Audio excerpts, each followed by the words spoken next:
Kanoti baay'ee isinitti babbareeda yaada kunuunsa kana fakkaata waan baay'ee namatti toludha. Isinittis mul'ata yaada nu baay'ee tokko gaariidha. Laalati yaada keessatti kennadhaan isiniin jedha. Namatti hin tolu. Ani garuu baay'ee natti bareede. Isin immoo waan jettan isintu beeka.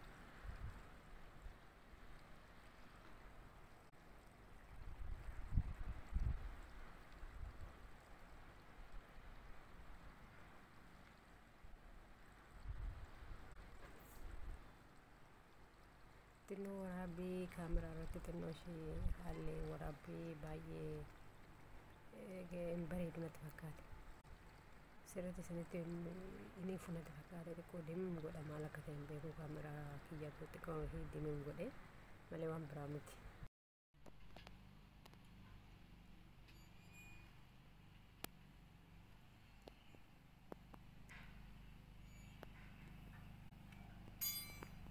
Ilaaltanii akkatti bashannantanii har'a waan adda addaatirraan isiniif babbareessee isinii dhiyeessaa jira. Nuti isa kanaadha. Xinnoo garuu haala waraabbii irratti yoo isinitti toluu baate isiniin jaa'uu baate hin beeku.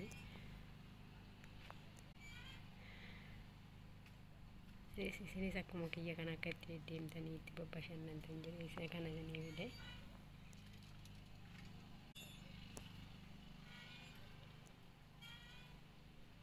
Warra isinitti tole immoo laayikii sheerii gochuu hin dagatinaa isiniin jecha. Garuu viidiyoon viidiyoon illee dhedheeraa miti viidiyoo gabaasa isinii dhiyeessa.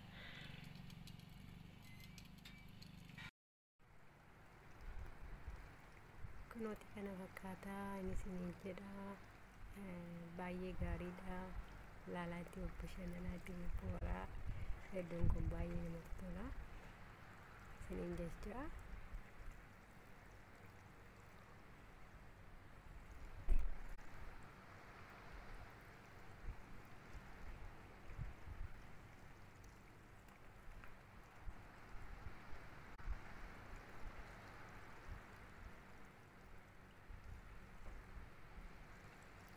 Utaaltanii abaaboo kana keessan baatanii wallakka udanii utaaltanii abaaboo kana keessan olloottu koottaa dorgommiidha hin dorgomna.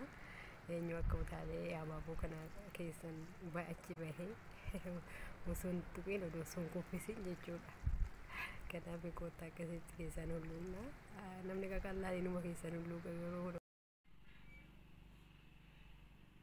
kam jirtu nagaa keessanii isiniin jecha. Kunooti baay'ee bareeda iddoon laalaa itti babbashannanaa garuu xiqqoo inni dukkanaanatti fakkaata sirriitti isinitti ni fayyada yaadu. Sirriitti ni garuu hin dimimmisaaha.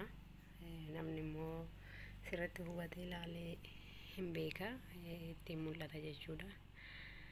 Inni isiniin jedha. Viidiyoo akkamii viidiyoo bareedaa tokko hojjettee isinii dhiiseen ture waan hin taane wayitti makee viidiyoo kan biraa televezyiinii irratti makee ture koopiraayitiitti godhee jalaa kaasee carraa keessanii homaa isinii gochuu hin dandeenye amma immoo viidiyoo biraa isinii qabe jechuudha. Kana isinumaaf hin taane jechuudha. Baay'ee waan bareedu wayiiti homaatii miti kaa.